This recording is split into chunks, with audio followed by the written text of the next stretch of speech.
Bom dia, meus amigos orquidófilos, tudo bem? Estou aqui na minha casa para fazer mais um vídeo para vocês, porque chegaram alguns pedidos de informação para eu poder abordar, tá bom? Mas antes eu quero mandar um beijo para Silvana Camargo, que vai fazer aniversário no dia 8 agora de agosto. Feliz aniversário, meu anjo. Eu quero mandar um beijo para o pastor Joel de Cariacica, no Espírito Santo. Pastor Joel, um super beijo para o senhor, Deus te abençoe.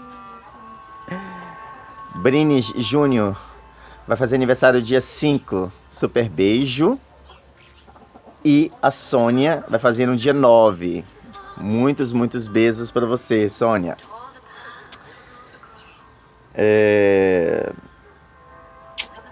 Hoje é aniversário de uma pessoa maravilhosa que eu amo muito, Gilmar Stephanie, do Rio Grande do Sul. Te amo, meu irmão. Um super beijo para você. Tá bom? Então, tá bom. Agora vamos para as informações. Me pediram para falar sobre Miltonídeo Cleus Pride. É um híbrido envolvendo Miltonia com oncídio. É muito comum esses híbridos serem vendidos em exposições, em sites, em feiras de orquídeas, onde eu misturo a Miltonia com oncídio. Também tem o Bracídio, que é quando se mistura Brácia com oncídio. Miltácea, quando eu misturo Brácia com Miltonia. Então existem muitos desses híbridos. E o cultivo desses híbridos é o mesmo cultivo de como se você estivesse cultivando um oncídio, uma Miltonia ou uma Brácia. Lembrando que as Brácias, elas gostam de menos luminosidade. Não é sombra, mas ao contrário das Miltonias e dos oncídios, que gostam de muito mais luminosidade, as Brácias devem ser mais protegidas. Um exemplo.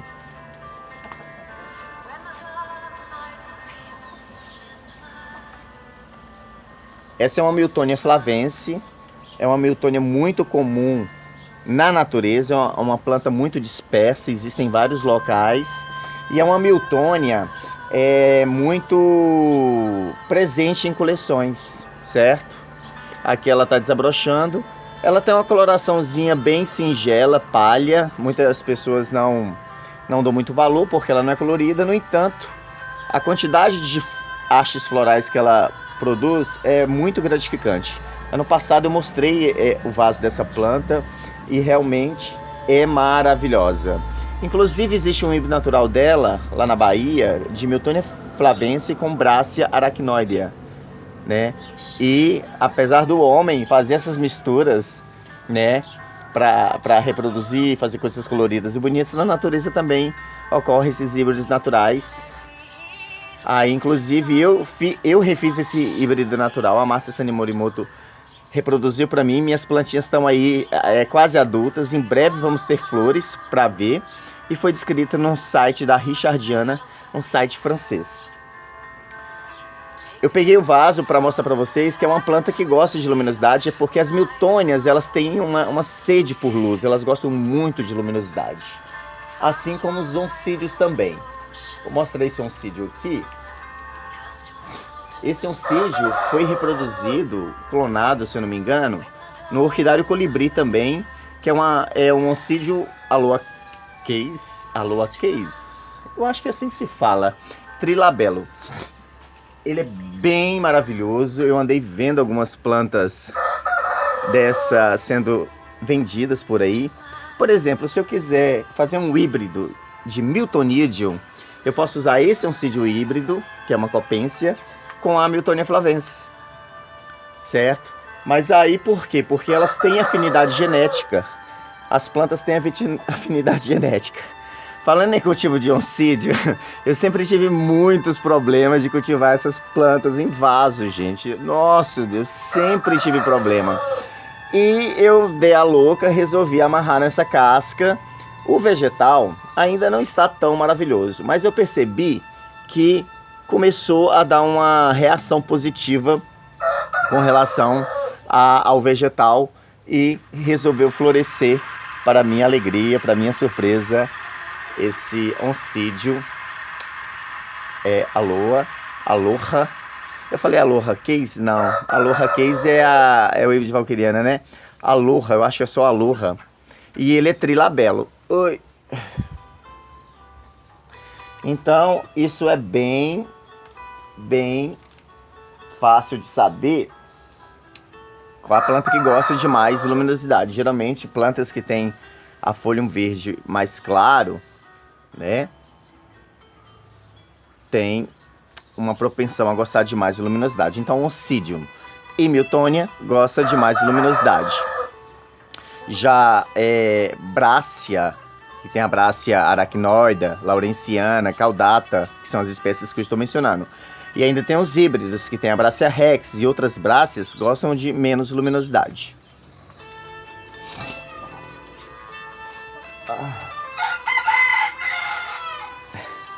Então aquela compensa, aquele oncídio é Aloha, tá? Porque eu falo tanto da Aloha Case, da Leleoclatea Aloha Case, né? Que é um híbrido de valquiriana que o case vem automaticamente, tá bom? Deixa eu pendurar a minha Miltonia. Olha só, gente, daqui uns dias, daqui umas semanas, ela vai estar divando com a quantidade de hastes ainda por abrir. Planta muito bonita, fácil de cultivo, gosta muito de luminosidade, tá aí.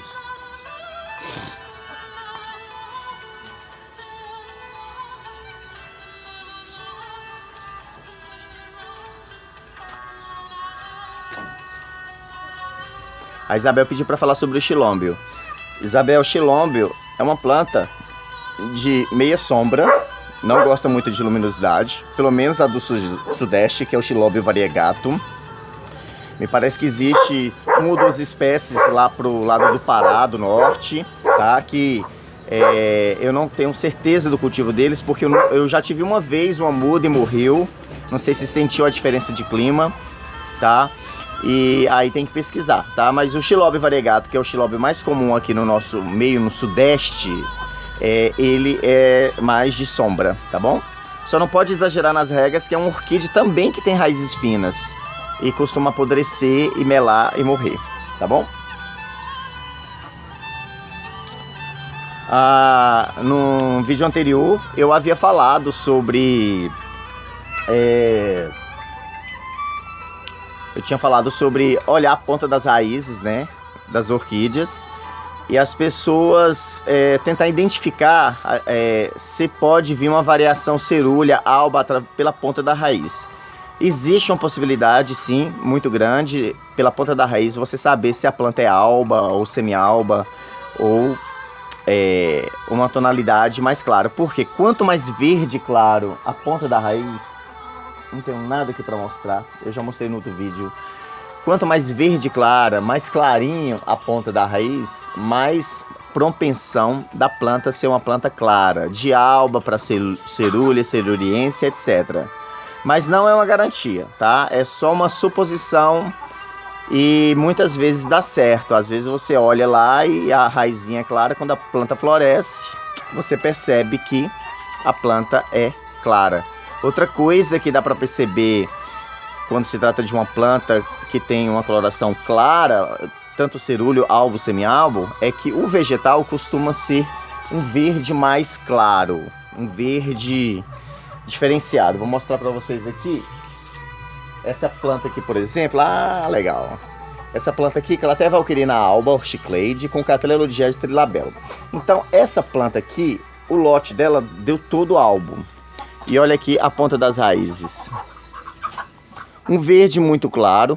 E o vegetal, olha aqui o broto, ó. Um verde muito, muito clarinho. Muito interessante, muito promissor. Infelizmente, isso daqui ia ser um broto floral, só que não vingou. Mas a planta tá aqui muito bonitinha. Não está muito saudável. Alguma coisa comeu a folha, né? Mas o vegetal tá aqui se desenvolvendo bem. Então, pela ponta da raiz, vocês percebem que é um verde muito claro. E eu já vi resultado desse cruzamento e deu plantas claríssimas, brancas, na verdade, albas. Entendeu?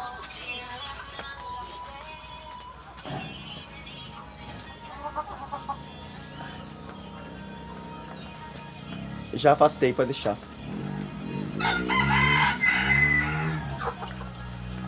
Bem, pontas de raízes. Uma pessoa acabou de me perguntar no meu canal, no vídeo sobre Vandas, que quando as flores da orquídea caem, o que eu faço? Continua cultivando.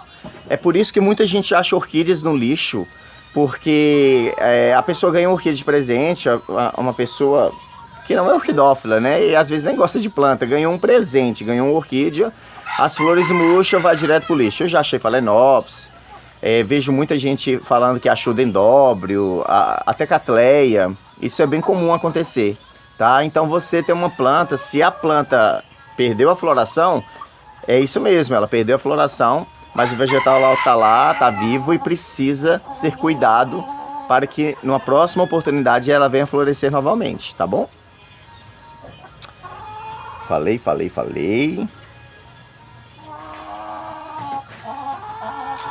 A Eugênia Marques me perguntou como que eu sei que uma orquídea é adulta para fazer muda. Bem, a orquídea ela se torna adulta quando ela dá a primeira floração.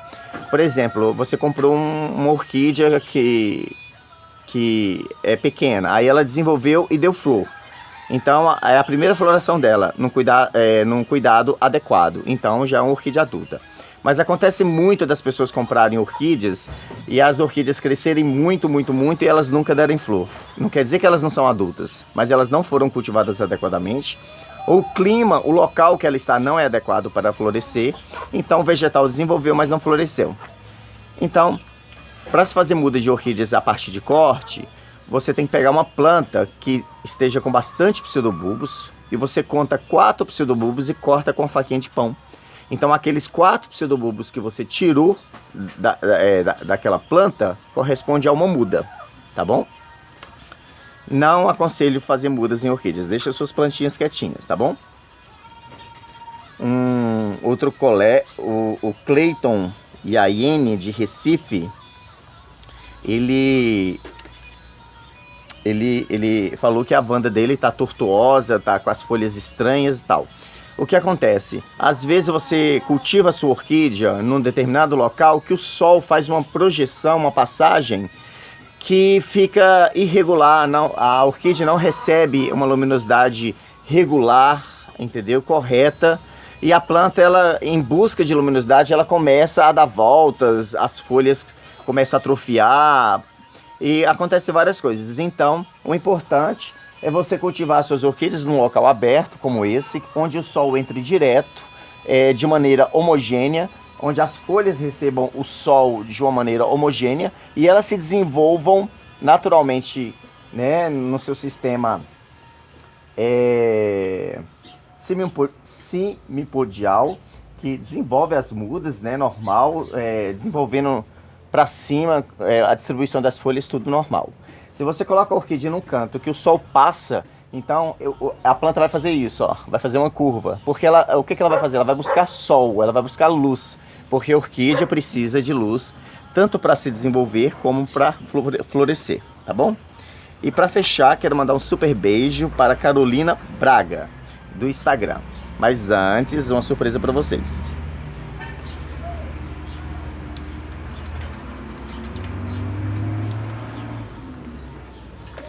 Está aberta a temporada das Cattleya amethystoglossa. Olha que coisa maravilhosa. Já tem uns 2 dias que ela está se desenvolvendo. Muitas pessoas ficam me mandando mensagens querendo saber como cultiva a Cattleya amethystoglossa. Tem vários vídeos meus falando sobre cultivo de Cattleya bifolhada. Tanto a amethystoglossa como gutata, a granulosa, chofediana e a tigrina, que são plantas mais altas. Vasos plásticos bem furados. E eu uso bastante brita grossa de construção lavada para dar uma boa drenagem. São cattleyas que não gostam de ficar com as raízes molhadas, elas gostam mais de secura, certo? E precisam de muita luminosidade. Eu tenho 2 Cattleya amethystoglossa no outro orquidário que cresceu um pé de abacate ali da minha mãe, que de certa forma aumentou o sombreamento e não vão dar flor esse ano. Vou ter que mudar ela de lugar. E tá aqui, tá bom? Super beijo, meus amores. Qualquer coisa é só perguntar. Tchau, tchau.